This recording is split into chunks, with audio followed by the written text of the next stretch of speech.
Thank you, gentlemen, for that.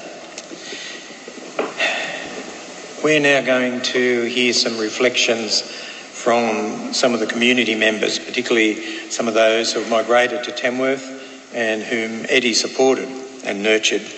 And to start that off, I'd like to invite up Mitra and Husseini. Is that how you say it? Yeah, my languages are worse than my English, so. And I think Mitra's from the Afghan community, and she's just going to share some words from her perspective. Thank you, Mitra.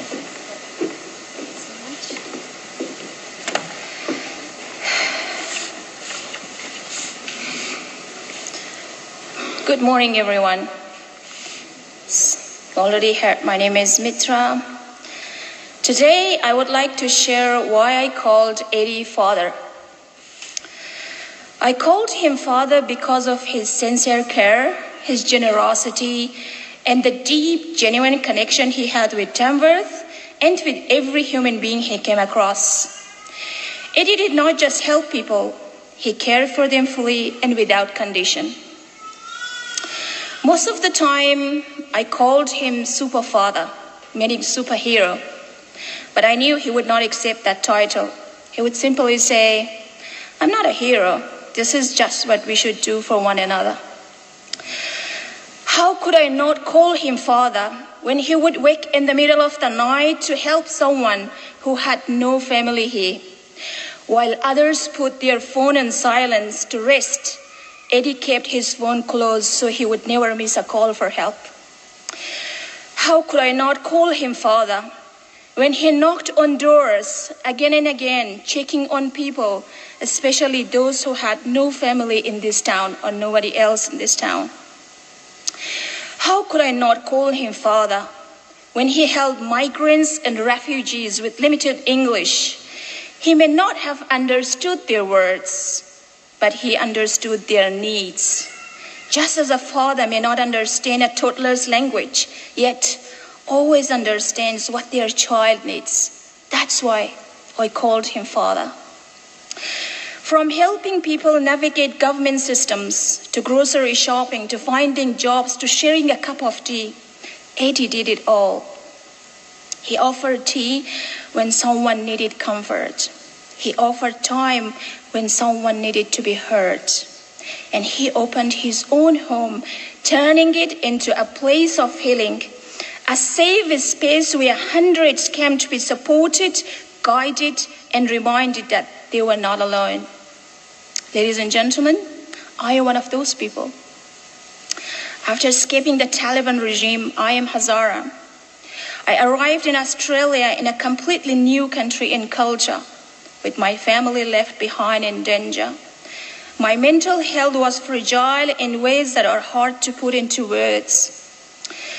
There were days when fear, grief, and uncertainty felt overwhelming.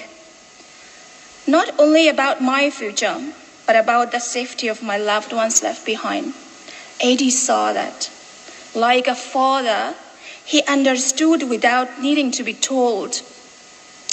He would gently reassure me, saying, don't stress, Mitra. Australia is a fair-go country.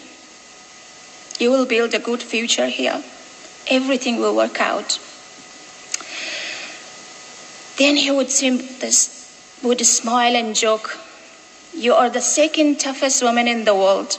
I don't call you the first one, because there might be the first one out there even tougher than you.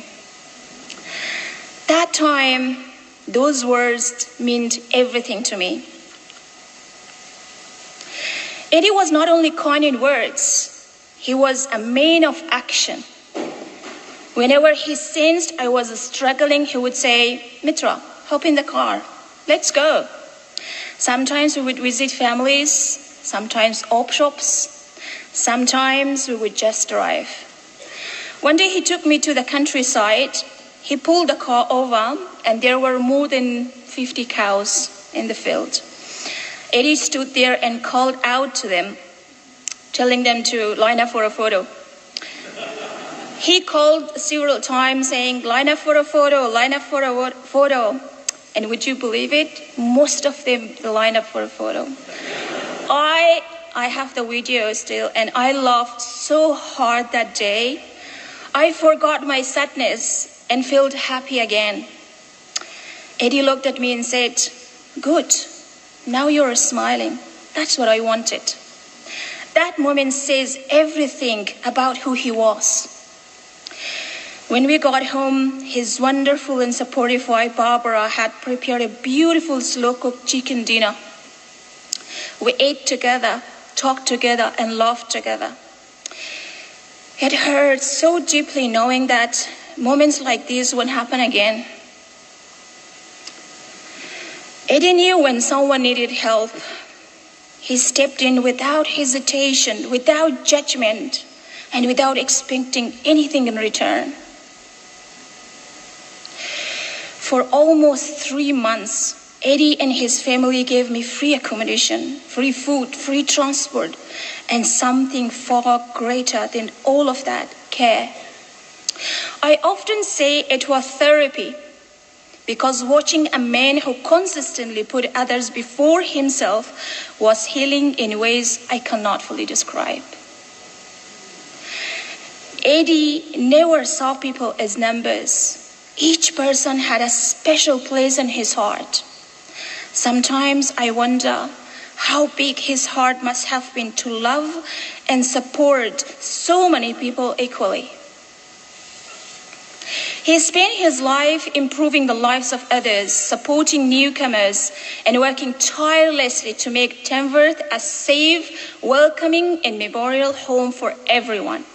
For me, Tamworth will always be the most loving place because of him and because of the incredible people he introduced me to. Two of those incredible and amazing people I now call Mum. I often think that if one day I am ever in a position to do greater things, Tamworth will always be my top priority to look after. That is Eddie's legacy living on through us. That's why we say he was one in a million. Duty, decency, reliability, honor, dignity, and respect. These are not just words Eddie believed in. These are values he lived every single day of his life. He was father to this community, and his legacy will live on in every life he touched, every door he knocked on, and every smile he restored. May we honor him not only with our words today, but by carrying forward the kindness he so freely gave. Thank you so much for listening.